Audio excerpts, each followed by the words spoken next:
Okay, part 2 of our video right here. We decided since it's a cluster and a half and that, I'm gonna actually, when I get done with these, I think I'm gonna actually put my account to public for a while because I want to share to a couple sites. So, however, right down here, we'll see right here. This is how our sauce is coming along right now. Pretty good. So. If you want to keep staring on that while I do the other thing, hon? Yep. Okay, and then since we are having abundance right here of a lot of tomatoes left, and right in the middle of our hot peppers right here, I'm doing right there, I had some open things here, and I made a little experiment. Oops. There's some of our reapers and scorpions. Right there. These right here are actually Indigo Rose cherry tomatoes that I dehydrated. They turned out pretty good, and I'm excuse me. I'm not going to actually make a video to conclude at 12 hours. However, what I did was we already had some made, but what I'm going to do is you're going to be kind of witnessing what I'm going to do right here is in the middle of making these. We did make some sun-dried tomatoes in the dehydrator, and they turned out actually pretty good. And so I'm just kind of follow the tea. And actually on Rebel Canners, I don't know your name, dude, but I believe my wife and I commented to you with something about sun-dried tomatoes and all that. So yeah, so if we get a chance to post this one, feel free to comment. Sorry I don't remember your name. I do remember you did get a meat slicer that you're pretty damn proud of. So we'll go from there, and hopefully you guys will see this. However, okay, so what I'm using is my Excalibur dehydrator. I got this thing for 25 years ago for $5 at a rummage sale. I almost passed it up. And it's an old 10 sheet one. This is the only thing wrong with it right now, is one of the corners melted down there. But other than that, still works after 25 years. And even as an old adjustable analog one right here, this thing still would run about $200.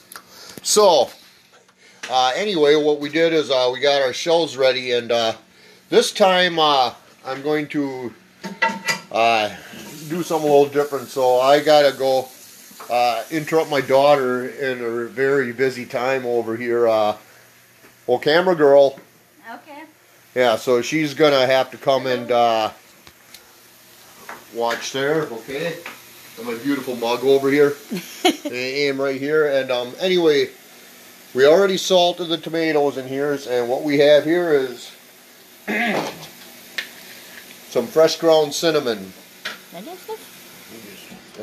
Yep. And you can make sure you get a picture of everything. Yep, I am. And anyway, what my logic and a little experiment and mad scientist thing to this is my loving wife made some tomato jam, and as one of the key things. So we're gonna try and make some candied tomatoes dehydrated, and these took actually about I don't know. I had to guess, I think they took 12 to 13 hours on 145. And we got some Romas here, we got some Amish paste, and these are Lemon Boy tomatoes here. That's actually the right color right there. Those are really good ones too. So, yep. So what we're gonna do is if I can manage to do this without throwing around, and I'm sorry, hun, for making a sty and a half on the counter here, so I will get it. Okay, I'm cleaning up the other counter for you. Yeah, so us men, what are you gonna do with us? Yeah, whatever. Okay, so we got that right there, and on top of that, I'm gonna have one for the price of 2 experiments on here too. I just basically did salt on the other ones, and they dried up fine. So I did a light salting of these, and I'm doing a light coating of cinnamon on this right here. See what they bake on in that. I have done cinnamon-based ham jerky before, and it turned out pretty good, so I know you can use cinnamon in there. You don't want to use honey or anything really heavy sugar-laden in there, because it will crystallize. I mean, it's still edible when you're done, but it will crystallize, so you guys might really want to avoid that. So, right about there's the normal ones now. Nope, I got one more shelf of it. And like I said, we still have ample tomatoes left that for Jeannie wants to do some other canning, I think, with them. So she's all at them. So I'm just trying to use up some so they don't go to waste. Now these were someone told me too, and again I think it was on one of our canning sites that were to dehydrate green tomatoes. I don't know about that. I've never had them, but however we got a few of them that aren't quite ripe. So, cut them up anyway, and we're going to have a little experiment and candy some of them bad boys too and see how they turn out. Oops. So, we get it in there, and I basically always, in almost every situation, of dehydrate everything at 145, with the exception of herbs. I usually keep that down to 95 to 85 because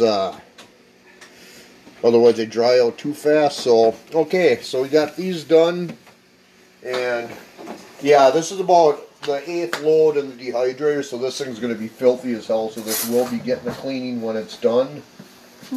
So, yeah, so we'll get that done. So, this is one of the old ones. This is not broken, by the way, either. This is actually how the old style ones 20 years ago did. They just snap down with the magnetic form and adjust your temperature.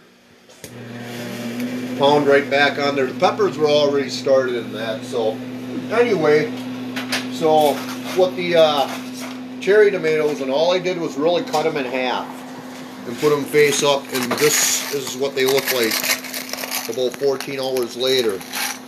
So, You just eat them then, or? Yeah. Okay. Just eat them, and sun-dried tomatoes, they actually turned out very nice, very thin. This was again 3/8 to a 1/4 inch slice, very thin, and this is actually only about 3 tomatoes, or well, maybe about 5 tomatoes. So, wow. I will probably get close to a half-gallon jar of them, which is probably about 10 to 12 pounds of tomatoes. You don't really need expensive knives to it. It's always nice to have the right knife for the right thing. And one thing I've learned is in all of our kitchen, with the exception of canning for normal cooking, we've always used copper or ceramic. It's a lot different to get used to in that, but once you do them, things very rarely stick. You don't have to heat it on such a high heat, which is awesome in the summer. And ceramic, and this is one of the knives I use. This is actually a cheap one, Criterion brand, and it works fine. One thing, they're very brittle, so if they chip and you don't see that thing, throw the shit out, because you do not want to get them stuck in there. And I actually bought 2 sets of these, and this is what the set looks like right here. And that, and they each come with their own separate sheath and that, but again, usually around, you can get these for usually $10 a set, and they will last forever if you take care of them. The only other thing with ceramic knives too, do not put them in a dishwasher and do not use soap on them, and just basically wash them, sterilize them, you know, and put them away. Okay, it's not on my, you know, it's take care of them, they'll take care of you. So, yeah, at any rate, I'm done here. Alrighty. So that was a little bonus thing we're doing today, and I figure we're already sitting there, gonna sit there and can and make a mess out of the kitchen. We may as well do it the right way and get a couple projects done at once. So, wow, and that is looking very awesome right here. So, Kira, if you want to come back here a minute. Sure. Yep. And I got involved in my own thing, and she's gonna probably punish me later. But right there is where she's starting to canning the applesauce, so I'm gonna hop on over here and give her a hand, because that's just the type of unselfish guy I really am. Excuse me. So, get your ass going. yes, sir, massa. I'll do it right away. Oh, Lordy, oh.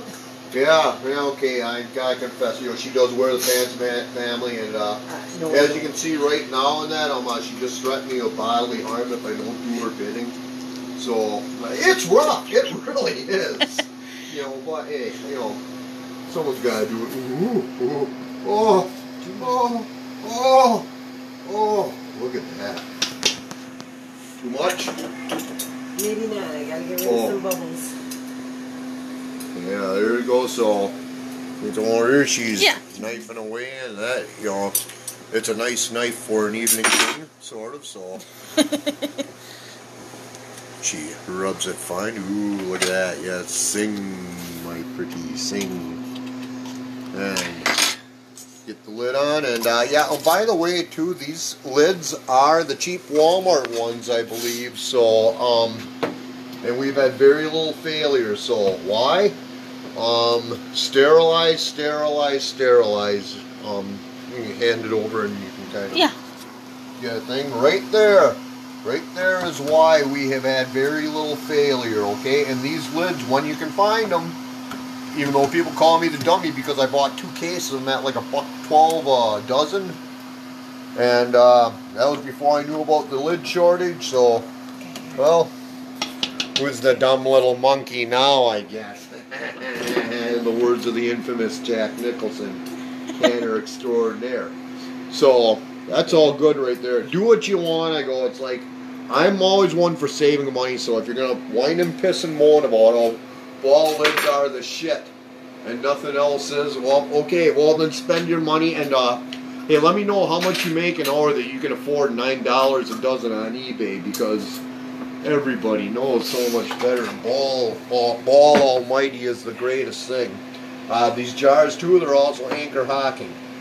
So and that particular one is a used Kerr jar. Okay, yeah. Here's the trick. Okay, it's common sense to sterilize everything, and it's also common sense to sit there and actually check your jars. And if you check them before you put them in there, and you happen to have a busted one, well, then you turn around and you actually dump it into another jar and chalk it up as a loss and quit whining, and the world's a happier place. So that's about it, and thank you very much. No problem.